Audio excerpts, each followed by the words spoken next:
Hello friends, welcome you are in contents with Gaurav. देखिए, आज चलते हैं आज की खबर की ओर। पहली खबर live Kanpur news today. CM Yogi बेहद सख्त, कहा शीर्ष अधिकारियों की टीम विकास दुबे को धराशायी करने तक कानपुर में ही रहे। देखिए, हिस्ट्री सीटर विकास दुबे के गांव दबिश देने के दौरान शहीद 8 पुलिसकर्मियों को मुख्यमंत्री योगी आदित्यनाथ श्रद्धांजलि अर्पित करेंगे। सीएम योगी आदित्यनाथ लखनऊ से कानपुर पुलिस लाइन जाकर उनको नमन करेंगे। इससे पहले सीएम योगी आदित्यनाथ के कानपुर में डीजीपी हितेश चंद्र अवस्थी के साथ ही शीर्ष पुलिस अधिकारियों को तैनात कर दिया है। अगली खबर, सिवली के डॉन विकास दुबे को पकड़ने में चली गई 8 पुलिस वालों की जान। ये देखिए, कानपुर में गुरुवार 8 पुलिसकर्मियों की हत्या को अंजाम देने वाले विकास दुबे ने भी खादी का चोला पहना था। विकास दुबे बहुजन समाज पार्टी के बाद समाजवादी पार्टी में भी सक्रिय रहा।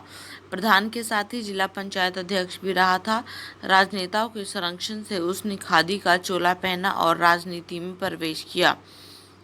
विकास दुबे का काला कारोबार प्रदेश में कानपुर देहात से लेकर इलाहाबाद व गोरखपुर तक फैला है। वह कारोबारी तथा व्यापारी से जबरन वसूली के लिए कुख्यात है। प्रदेश में गुरुवार देर रात सबसे बड़ी आपराधिक वारदात को अंजाम देने वाला विकास दुबे हिस्ट्री सीटर है और उसके ऊपर 25,000 रुपया का इनाम भी घोषित है। राहुल तिवारी नाम के एक शख्स ने विकास दुबे पर हत्या केस दर्ज कराया था, जिसके बाद कल रात पुलिस को टीम विकास दुबे के पास पहुंची थी। 25,000 का इनामी विकास दुबे पूर्व प्रधान, जिला पंचायत सदस्य तथा अध्यक्ष भी रहा है। इसके खिलाफ 60 में से 50 से अधिक केस हत्या के प्रयास के चल रहे हैं। देखिए, 9 माह में रिटायर होने वाले शहीद सीओ देवेंद्र शहीद सिपाहियों ने 1 साल पहले ही लिया था ज्वाइन। ये देखिए, क्षेत्र में दहशत का पर्याय बन चुके हिस्ट्री सीटर विकास दुबे को पकड़ने के ऑपरेशन में सीओ देवेंद्र मिश्रा ने तेज तर्रार पुलिस जवानों को शामिल किया था। उन्होंने शिवराजपुर एसओ समेत चौबेपुर और बिठूर पुलिस ने अनुभवी दरोगा और नए रंगरूट सिपाहियों की टीम बनाई थी। अनुभवी सीओ 9 माह बाद ही रिटायर होने वाले थे। वहीं शहीद तीनों दरोगा काफ़ी तेज तर्रार थे। शहीद सिपाहियों को पिछले वर्ष ही कानपुर में ही पहली पोस्टिंग मिली थी और ज्वाइनिंग का दूसरा वर्ष ही था। अगली खबर देखिए, कोरोना वायरस वैक्सीन इंडिया 15 अगस्त को देश में लॉन्च हो सकती है पहली स्वदेशी कोरोना वैक्सीन कोवैक्सीन। 15 अगस्त तक देश की पहली स्वदेशी कोविड-19 वैक्सीन लॉन्च करने का लक्ष्य रखते हुए Indian council of medical research ICMR ने भारत बायोटेक के सहयोग से विकसित होने वाले वैक्सीन कोवैक्सीन के ट्रायल में तेजी लाने के लिए कहा है। भारतीय चिकित्सा अनुसंधान परिषद ने भारत बायोटेक को एक पत्र लिखकर मानव परीक्षण ह्यूमन ट्रायल को फास्ट ट्रैक मोड पर चलाने के लिए कहा है। ICMR ने कहा कि भारत बायोटेक द्वारा कोरोना वैक्सीन के इंसानों पर परीक्षण के परिणाम 15 अगस्त तक जारी किए जा सकते हैं। इसका मतलब है कि देश की पहली स्वदेशी कोरोना वैक्सीन कोवैक्सीन 15 अगस्त तक लॉन्च हो सकती है। ये देखिए, सेविंग अकाउंट से 9 बचत खाते पर देते हैं सबसे ज़्यादा ब्याज। जानिए कहाँ है आपका फ़ायदा। आपका वेतन, निवेश और लोन EMI बचत खातों द्वारा मैनेज किए जाते हैं, लेकिन हम में से बहुत कम लोग इस बात पर ध्यान देते हैं कि बैंक में चल रहे खाते में से कौन किस खाते में पैसा रखने पर बैंक कितना ब्याज देता है। हमारे बचत खातों में पड़े फंड से मामूली ब्याज दर मिलती है, लेकिन कुछ बैंक विशेष रूप से छोटे या नए आपकी बची राशि पर उच्च ब्याज दर का भुगतान करते हैं। यह नए व्यवसाय को बैंकों में बढ़ाने के लिए किया जाता है। बड़े बैंक, चाहे वो सरकारी स्वामित्व वाले हो या निजी क्षेत्र से, जमाकर्ता को बहुत कम ब्याज कर देते हैं।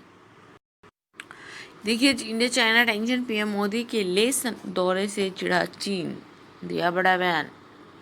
प्रधानमंत्री मोदी के लद्दाख दौरे से चीन चिढ़ गया है। चीनी विदेश मंत्रालय के प्रवक्ता ने PM के दौरे पर प्रतिक्रिया देते हुए कहा कि कोई भी पक्ष ऐसा कुछ भी न करे जिससे दोनों देशों के बीच माहौल और ज़्यादा खराब हो। देखिए, चीन सीमा से सटे गांवों का बजट भारत सरकार ने बढ़ाया, बुनियादी सुविधाओं पर दिया जाएगा ध्यान। चीन से तनातनी और मित्र देश नेपाल की खोखली राष्ट्रवादी राजनीति ने भारत को सीमा की चौकसी के लिए नए सिरे से सोचने को विवश कर दिया है। इसका असर बॉर्डर एरिया डेवलपमेंट प्रोग्राम पर भी दिखाई दे रहा है। सरकार ने चीन सीमा से सटे गांवों को विकसित करने के लिए बजट बढ़ा दिया है। वहीं इसके उलट नेपाल सीमावर्ती के गांवों के विकास पर ध्यान देने की बजाय बीओपी चौकिया को खोलने में व्यस्त है, जबकि सीमा के ब्लॉकों के विकास बजट घटना दिया गया है। हालांकि नेपाल सीमा से सटे गांव का बजट भारत ने भी घटाया है। एमपी बोर्ड 10th रिजल्ट 2020 10वीं के नतीजे कल निकलेंगे। मध्य प्रदेश बोर्ड mpbsc.nic.in पर करेगा जारी परिणाम। मध्य प्रदेश माध्यमिक शिक्षा मंडल MPBSE यानी एमपी बोर्ड द्वारा राज्य में स्थित और राज्य बोर्ड से संबद्ध विद्यालयों में कक्षा सेकेंडरी 10th बोर्ड की एग्जाम के नतीजे की घोषणा कल की जाएगी। एमपी बोर्ड 10वीं रिजल्ट 2020 को लेकर प्राप्त जानकारी के अनुसार सेकेंडरी और हायर सेकेंडरी कक्षा के परिणामों की घोषणा कल सुबह 10 बजे तक की जा सकती है। देखिए PM Modi Ladakh speech. PM Modi का चीन को सख्त संदेश, कहा विस्तारवाद का युग अब खत्म। लद्दाख के अचानक दौरे पर पहुंचे पीएम मोदी ने चीन के साथ झड़प में घायल जवानों से मुलाकात की और उनका उत्साह बढ़ाया। इस दौरान पीएम ने जवानों को संबोधित करते हुए कहा कि देश के वीर सपूतों ने गलवान घाटी में जो अदम्य साहस दिखाया है वो पराक्रम में प्रकाष्ठा है। इस दौरान पीएम मोदी ने चीन को सख्त संदेश देते हुए कहा कि अब विस्तारवाद का युग समाप्त हो गया है, यह विकास का युग है। आज की न्यूज में इतना ही। बाकी अपडेट्स और खबरों के लिए हमारे साथ बने रहे, देखते रहिए करंट ट्रेंड्स विद गौरव। नमस्कार।